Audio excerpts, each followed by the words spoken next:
This was the baby dragon. Well, that's what his official birth certificate stated, because in terms of his sheer size, he was already beginning to raise some serious suspicions. When your tail begins to knock down entire walls, it's no longer just a simple, mischievous act. It's clearly a significant sign. And precisely this situation was occurring with our little baby dragon. He had begun to grow quite exponentially, without any discernible reason whatsoever.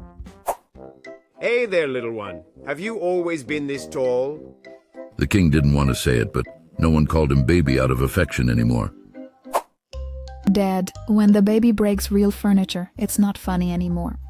The throne survived many, many wars, but it was not at all prepared for this. Babies are supposed to grow, not to be occupying the entire balcony. The problem was no longer about space, it was about denial. When your size is compared to a beast made of lava, perhaps you're no longer a baby. Are you sure you still go to kindergarten? The problem wasn't growing up, it was pretending that you weren't. And in my opinion, that baby dragon should already be collecting a pension. Don't worry, I'll make it a little smaller. Whenever a wizard says that, something goes wrong. And it's not a spoiler, friends. Ha! I told you, didn't I? And so, officially, the baby dragon became unmanageable, and they might as well just get rid of him. Okay, as long as nothing important burns. Oh, no, that was exactly the kind of phrase that should never have been spoken. I'm sorry, baby. Forgive me, Mr. Dragon. My mommy and daddy say it's not good to play with grown-ups anymore. I'm sorry, but perhaps my dad could give you a job. The real issue was no longer whether it would even fit, but rather where would someone reside who weighed more than the entire room's contents and consumed more food than all the hog riders and giants combined.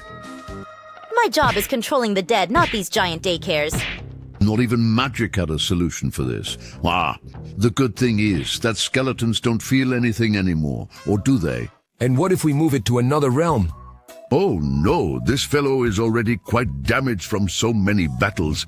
Do you think that's a good idea? Spoiler alert, I really don't think so. They tried to measure it, to move it, and to organize it, but no one had brought a ruler that was big enough for such an enormous rotoplas. Okay, I exaggerated just a little bit. Poor little fellow, he only wants to play. Oh, please, give me a break. Now, all of a sudden, it turns out, and the kingdom just wants to survive. I don't have any more spells for this. Don't even look at me. I used up everything in the last battles. In the end, they didn't move the dragon.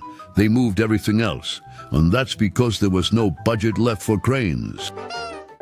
Hey, this spot right here provides some really good shade. And, well, of course, how could it be any other way? In front of it even handled all the details for him, and what's even better, absolutely no rent to pay. What's the problem? It's really quite easy. The dragon grew, and so did the risk. And I warned you, my dear capybara from Temu. He wasn't the only dragon in the kingdom, but he was the one who grew the most. And the one who most... I better keep quiet before the Dragon Union has something to say. When the real danger arrived, the baby didn't seem so small anymore. I believe that he is watching over us.